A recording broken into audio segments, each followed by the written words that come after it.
बिहार की सियासत में इस समय जो दृश्य दिखाई दे रहा है उसने पूरे देश का ध्यान अपनी ओर खींच लिया है। हर रैली, हर सभा और हर चर्चा में एक ही नाम इस वक्त गूंज रहा है, वो नाम है योगी आदित्यनाथ का।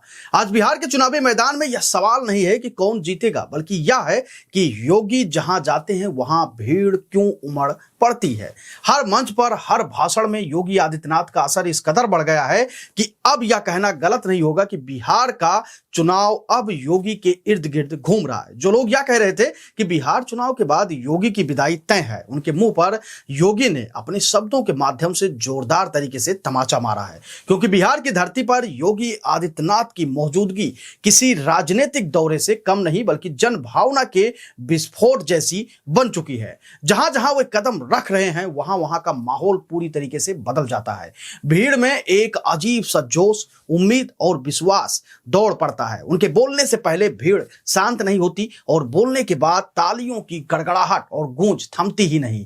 ये वही योगी हैं जिन्हें कभी सिर्फ उत्तर प्रदेश का मुख्यमंत्री कहा जाता था, लेकिन आज बिहार में लोग कह रहे हैं हमें भी चाहिए योगी जैसा मुख्यमंत्री, हमें भी चाहिए यूपी जैसा शासन। बिहार विधानसभा चुनाव का माहौल गर्म है और बीजेपी ने मैदान में अपनी पूरी ताकत झोंक दी है। इसी बीच उत्तर प्रदेश के मुख्यमंत्री योगी आदित्यनाथ ने दरभंगा की धरती पर जो गरज भरी, उसने पूरे बिहार का माहौल बदल दिया है। हजारों की भीड़ में योगी ने विपक्ष पर ताबड़तोड़ प्रहार करते हुए कहा कि यह पप्पू, टप्पू और अप्पू तीनों बंदरों की जोड़ी है। पप्पू सच बोल नहीं पाता, टप्पू में सच देखने की क्षमता नहीं है और अप्पू को समझ ही नहीं है कि बिहार को चाहिए क्या।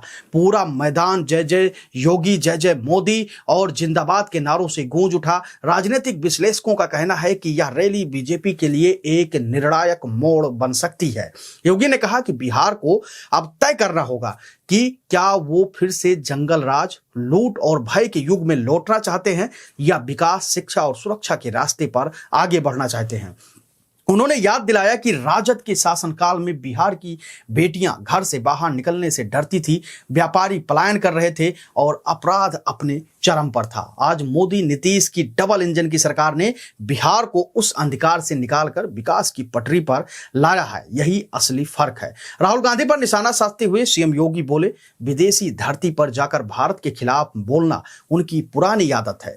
जिनके पास खुद का विजन नहीं होता वह दूसरों के विरोध से अपनी राजनीति को चमकाते हैं। वहीं तेजस्वी यादव पर तंज कसते हुए बोला, शहजादों को लगता है कि सत्ता विरासत में मिल जाएगी, लेकिन बिहार की जनता अब समझदार है, वो जंगल राज नहीं सुशासन चाहती है। उन्होंने पीएम मोदी और नीतीश कुमार की जोड़ी को बिहार की प्रगति का प्रतीक बताया और कहा कि बिहार को अब विकास चाहिए, न कि विनाश। योगी की बढ़ती आक्रामकता को देखकर तेजस्वी यादव की बड़ी बहन मीसा भारती तक को यह कहना पड़ रहा है कि अगर हमें बिहार जीतना है तो योगी को रोकना होगा। यह बयान ही बताता है कि योगी का नाम आज बिहार की राजनीति के केंद्र में है। वहीं विपक्ष पूछता है कि योगी का बिहार में क्या काम है, पर जवाब जनता दे रही है, क्योंकि लोग कहते हैं कि योगी वहीं खड़े होते हैं जहां मामला बड़ा और गंभीर होता है।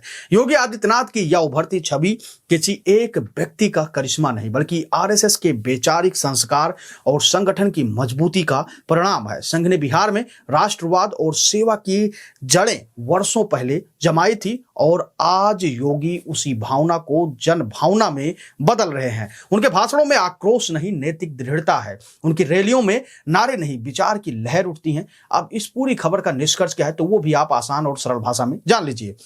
योगी आदित्यनाथ ने बिहार चुनाव को हाईजैक नहीं किया है, उन्होंने उसे विचार और विश्वास की ऊंचाई पर पहुंचा दिया है। उनकी मौजूदगी यह संकेत देती है कि भाजपा का भविष्य किसी एक प्रदेश या व्यक्ति पर निर्भर नहीं बल्कि उस विचारधारा पर टिका है जो राम, राष्ट्र और विकास को एक सूत्र में जोड़ती है। बिहार की जनता अब केवल वोट नहीं दे रही है, वह अपने भीतर के विश्वास को व्यक्त कर रही है कि राजनीति सत्ता की नहीं संस्कार की होनी चाहिए। आज बिहार की मिट्टी पर जो परिवर्तन दिखाई दे रहा है वह केवल एक चुनाव का नहीं, एक विचार की वापसी है और उस परिवर्तन के केंद्र बिंदु में है योगी आदित्यनाथ। आप अपनी राय हमको जरूर दीजिएगा और बताइएगा कि जिस प्रकार से उन्होंने अखिलेश, तेजस्वी और राहुल गांधी के ऊपर निशाना साधा है और अखिलेश को लेकर खास खासकर उन्होंने कहा कि उनको तो बिहार की समझ ही नहीं है। उसको लेकर आप क्या कुछ सोचते हैं? आप अपनी राय हमको जरूर दीजिएगा, क्योंकि आपकी राय बेहद महत्वपूर्ण होती है। और आप अपनी राय के माध्यम से बताइएगा कि योगी का जलवा जिस प्रकार से बिहार में देखने को मिल रहा है, हर एक कोई दंगा, चाहे वो राजनाथ सिंह हो, अमित शाह हो या स्वयं पीएम नरेंद्र मोदी ही क्यों ना हो। अभी तक जो नीतीश ये कह रहे थे कि हिंदू मुस्लिम नहीं करना है, योगी ये करते हैं वो करते हैं, अब वही कह रहे हैं, उनके प्रत्याशी कह रहे हैं कि योगी आदित्यनाथ की जनसभा हमारे भी क्षेत्र में कराया जाए। योगी की बढ़ती लोकप्रियता को देखकर आपको क्या लगता है कि 2029 में मोदी के बाद क्या योगी ही दिल्ली की सत्ता पर काबिज होंगे? और क्या अब योगी का कद और पद दोनों बढ़ना चाहिए या नहीं बढ़ना चाहिए? आप अपनी राय हमको जरूर दीजिएगा। धन्यवाद।